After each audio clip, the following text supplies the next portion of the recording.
Emmanuel, God is with us. Emmanuel, God is with us. All right, guys, I just want to sell you on the whole idea of green manure. I got this winter Sonora white Sonora wheat from Territorials. They give you a ½ pound because you need a lot of wheat seed.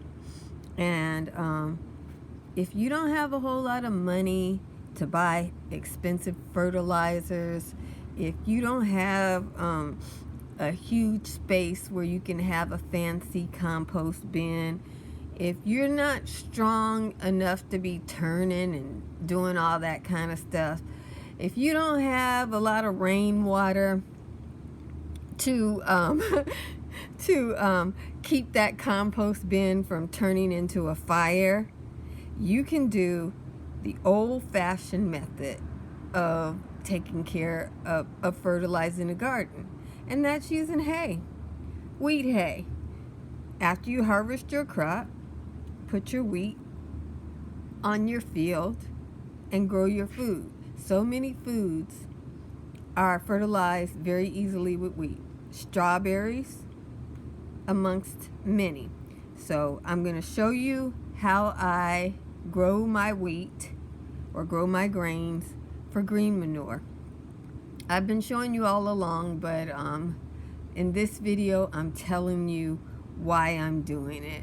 And you can see me, a little skinny old lady, easily doing this.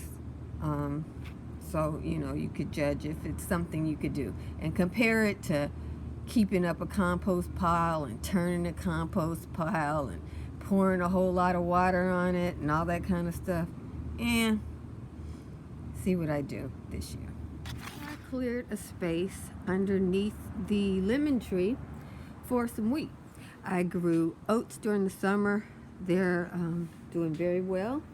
They work good because the birds eat the oat and are not as interested in other things. But with this wheat crop, I'm gonna have to compete a little with the birds because I want some wheat for my summer salads, for tabbouleh salad and such. So I'm gonna have to compete with them.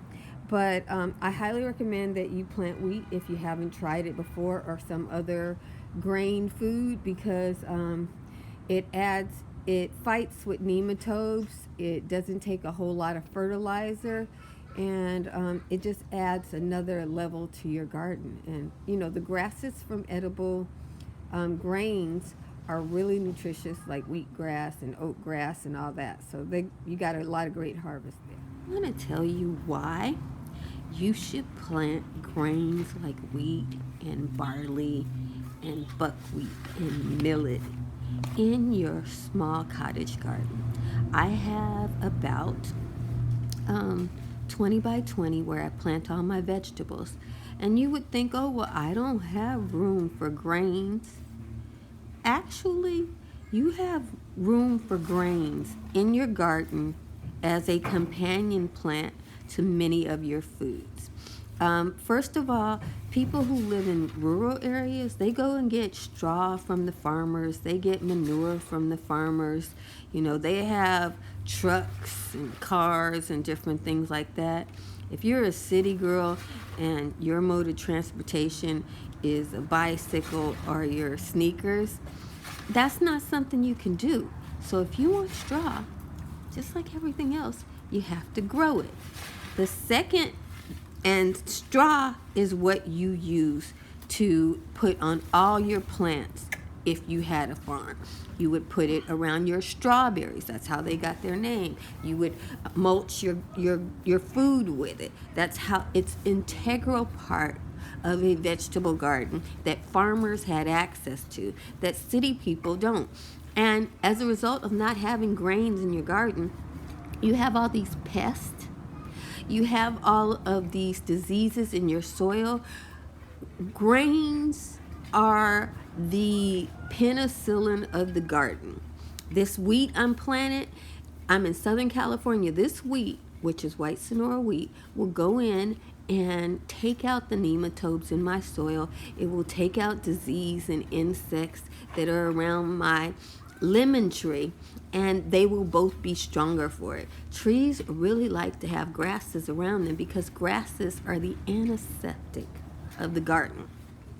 Now, if you look at the space that I'm planting it in, it's not that big. It's a space where nothing else will grow.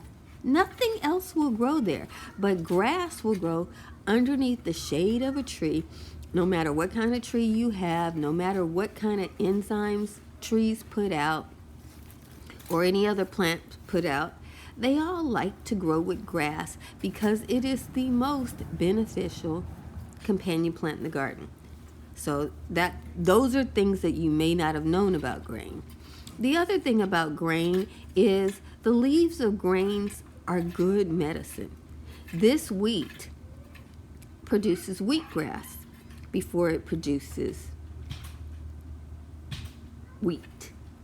Wheatgrass is very expensive. If you go into a place where they juice stuff, wheatgrass is very expensive. If you don't have a juicer, you're saying, I don't have a juicer, what could I do with it? You can make wheatgrass tea. You can blend up your wheatgrass and get the juice out of it if you want a juice, and just squeeze whatever juice you can get out of it. You got plenty of wheat. You'll be fine. So there's that, it's healthy if you have animals. It's a healthy grass that will improve their digestive system and make them healthier. Dogs and cats both use grass as medicine. I highly suggest that people do the same thing. If you want to know what I'm doing here, I am raking in my my grain. So, and now I'm putting the rake back. Well, not back, just putting it out of the video. Now, with grain, because grain is to birds bird seed. This is my old grass that I grew in this spot, and I pulled it up to plant my wheatgrass. Sonora wheat is a very strong, long-rooted grass, whereas this is my California grass, which only grows when it rains, and then it dies back in the drought season. So it's a rainy day grass. And I have about an inch of it that I pulled up and have been putting as a mulch around my lemon tree. And I'm putting that mulch over my planted wheat. And I did, as you see, rake my wheat in. This layer of grass mulch is there so that the birds will not find it easy to come and just eat up my grass, because they don't think about the future. They don't think about a wheat harvest. They think about their job in the world is to eat seed and poop them out all over the world so that the whole world has food. Birds are the carriers of food all over the world, and they do their job effortlessly. I don't mind them doing their job. I'm going to have plenty of wheat, and I'm not growing this wheat for flour. I'm growing this wheat for tabbouleh salad. So what I want are wheat berries that I can put into my tabbouleh salad. Now I'm stepping on my grass that is my mulch so that I make sure that my wheat has really good contact with the soil. We had a rain, and I'm in Southern California, so the next rains I know of us getting will be the June gloom rains. So I got to take advantage of that 2 inches of moisture in the soil. And I'm holding it in with this soggy, wet grass. This grass will continue to be like as if it is another rain. So this soil should stay wet long enough for this grass to germinate and the roots to go down to that underground river underneath the earth where all the grain is. So happy I got that done. Now, we're that far along, but we're not finished yet. Just to make another layer of protection, because I'm growing this late in the season, I'm taking some little twigs. I had to prune my lemon tree earlier in the year, and like most gardeners who are of a humble background, I don't throw useful things out. So I'm putting these twigs back around my lemon tree Therefore, any bird or creature that would come to this area will find another layer of barrier that they have to deal with. Lemon trees have thorns, and they're pretty big thorns. You can avoid them if you're trying, but it's very difficult to avoid them underneath the lemon tree.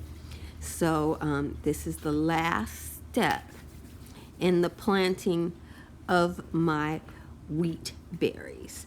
I got them from pine tree. Jesus loves you, and I love you with all the Jesus in me. Be blessed, beautiful.